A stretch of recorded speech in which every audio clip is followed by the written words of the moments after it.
Hello everyone and welcome to my video guide to Mekk-Knights, one of the new archetypes from the new Dueling's main box, whose name I forgot already. Before we start, which card is this? This is a real card, I didn't just make this up, so you have 3 seconds to guess. Okay, time passed. That was actually World Legacy Pawns, which is a card with a lot of crawlers in it. So if you didn't know that, now you know. Okay, so what's a Mekk-Knights? There are level 6 to 8 like psychic monsters that special summon themselves to a column where there are already 2 or more cards, whether yours or your opponent. They obviously can special themselves to a monster zone already occupied by another monster. So it's either one back row of your opponent, one of your back row, or one of your back row, an opponent monster, or an opponent monster and one back row. They care about columns a lot, is what I'm trying to say. Just like Weather Painters and Alien Infiltrator here. Let's check all of the Mekk-Knight cards. Mekk-Knight Blue Sky searches up to 2 Mekks on summon from hand, depending on how many cards there are in your opponent's columns. I'm gonna call them Mekks from this point forward, by the way. Just a thing that I'm gonna do. I think it's an absolute 3 of. If you're playing on a budget, I guess you could justify playing 2 of this guy, but 3 is, yeah, 3 is ideal. Mekk-Knight Purple Nightfall banishes itself at any time, so any time to search a Mekk-Knight immediately, which is both great to extend your plays and also dodge targeted aid effects, which I think is really cool. It's also 3 of. You could justify playing this one at 2, especially if you're trying to be more of a budget player. Red Moon, it pops some monsters by banishing a Mekk-Knight from the graveyard, which is fine. It's handy, it's helpful. You only need one of them because there are many ways to search him. Indigo Eclipse allows you to switch your Mekk-Knight columns, which is pretty good for freeing up zones, extending your plays, some setups involving your back row. Also a one-off since you can search him easily. Yellow Star pops a back row, and that's less good than popping a monster. You're not always guaranteed to have to face back row that you are going to be able to remove in your matchups. Maybe these back rows that you are looking for to popping have been activated, dealt with already. I don't think it's a one-off at most. It's more of a meta call than a necessary inclusion. Mekk-Knight Orange Sunset is a wall with a shitty effect that never goes off. It was placed in the TCG because you could normal summon Sangan, link up into Almirage, and then search the Orange Sunset and still be able to summon it. To go into your link 2s afterwards, but we don't have that here, so I'd say don't bother playing it. Green Horizon is shit. And Mekk-Knight Avram is massive copium. There's a lot of copium in this video. I'm going to talk about a lot of like garbage ways to play Mekk-Knights. Some people have been justifying Avram because, hey, Rescue Rabbit is a 1-card link to, and you can play Unexpected Die. And the reality is you're playing vanillas that do nothing. And if you're down to top decking a card that might help you really don't want this card to be a terrible vanilla that will just lose you the game immediately. And last but not least, the Mekk-Knight Link monster, well, the only one we have access to at the moment. Morningstar is a really good card. Allows you to basically search your entire archetype on summon for a discard and protect your Mekk-Knights from mini monsters. I think you're gonna need 2 of this guy at least. You could justify playing one of them if your extra deck is pretty tight, which can be the case in some builds we're going to see. Oh yeah, I forgot I made part of this slideshow whilst inebriated. I'm sorry. Okay, now we're getting into the back row. Legacy Scars is it's a win con kind of field spell that's really hard to resolve. You're going to need to play some of the shittier Mekk-Knight cards, and I don't think it's that good or even playable outside of very gimmicky build. So yeah, don't bother. Legacy Memory is basically emergency teleport. It summons from deck, it locks you into Mekk-Knights for the rest of the turn after activation. So if you're gonna play shitty have ram into Imp Dog do it before activating that. I guess you should play it at 3, but apparently I wasn't sure when I made this this part. Word Legacy Key, retrieve some banish on activation. It's one of these continuous effects that prevents traps from resolving if they are activated in the same column as a Mekk-Knight monster. I think this one is meta dependent. If you play in a metagame where traps are very important, obviously this one is pretty good. I don't think we're in this sort of meta at the moment.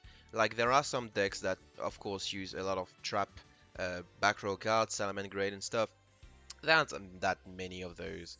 Odd Eyes don't bother, Galaxy Eyes usually don't bother. Play one of, if any. Whispers is kind of the same thing. It gives a mediocre, well, it's a pretty good attack boost actually, but it's kind of a mediocre effect, and then it becomes Imperial Order, aka negating spell effects, which is better than negating traps, but it's also a slower card in general. Yeah, I think whoever wrote this was on point for this part. What Legacy Secret though? It's a really good card. This one is hard limited, and it's a free-to-play card as well. So that should tell you something about whether or not you should play it, which is yes, you should play it. Hard limited at 1, basically scale drain on the field. Allows you to, with Indigo Eclipse, move your Mekk-Knight around in order to negate monster effect that your opponent thought they could resolve, but they can't. And negating monster effect is always better than negating back row, especially in this game. So yeah, do it, play it. It's a really good card. Also, it's Call of the Haunted when you activate it, so what the fuck more do you need?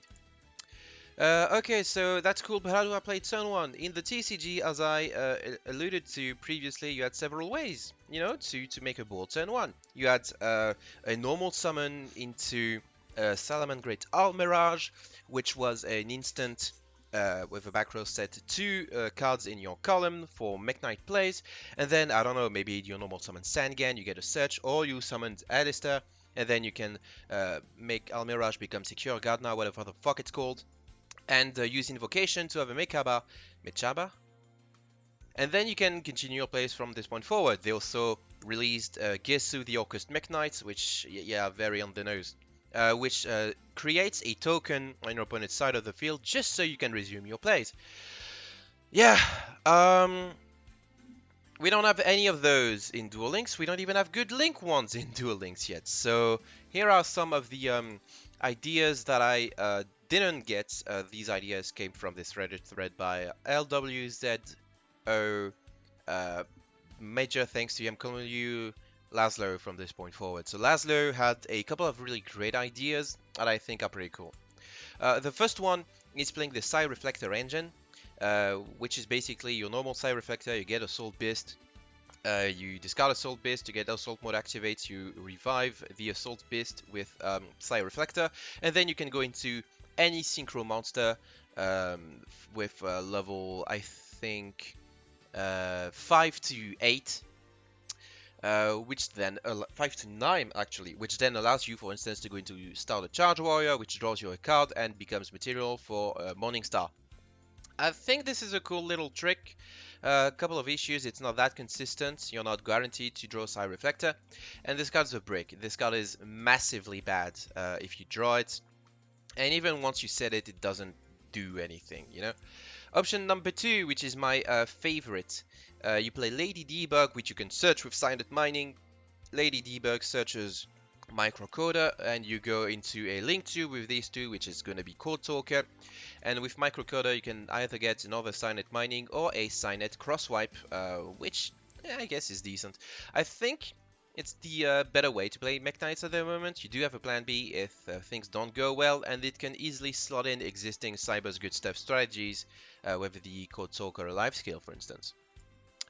Option number 3, Surprise Present. That's basically using a very old skill that says just give one card set in your back row to your opponent. They can't see what it is, but they can activate it at any time the card can be activated. So maybe you can bait your opponent into playing something garbage like Localized Tornado and Cold Wave. The issue is you have to play something garbage like Localized Tornado and Cold Wave. So I don't think this is the greatest option out there. Okay, well, you do you, me. Oh, that's a sample deck list. It's not a complete deck list, it's more of a Cyburst oriented core, and I think some of the stuff here is questionable, especially in the extra deck. If you're going to play some Cyburst oriented builds, you probably don't need the rank 8 festival that is Galaxy Eye Cypher, Full Armor Photon, and Cypher Blade. You can play Beatdown, which of course is the obvious skill for any deck that includes a lot of high level monsters. Yeah, I really like the Code Talker approach. And yeah, don't trust Duel Links meta. Middle Ages Mech is massive copium, so is playing Rescue Rabbit and Unexpected Die. These beats are really bad in my opinion, and people are gonna grow out of them very quickly. I'm very serious about this, by the way. You're basically playing a skill that, sure, it gives you a card for free, but then you have to open Avram or Rabbits or Unexpected Die, but not enough, not like so many of those that it just handicaps your other plays for the rest of the game. And I think like this is the exact same problem Dino Rabbit has, in my opinion. So if you want to find out why Dino Rabbit is Garbo, uh, don't play Mekk-Knight with Middle Ages Mech. It's simple as that. Just don't do it. It's garbage. And yeah, that's all I have to say at the moment. Thank you for watching this video. Please leave a comment saying something nice about my cat. His name is Mako, by the way. That's him. He is very chill, and I love him dearly. I hope you do too. Thank you for watching. Goodbye.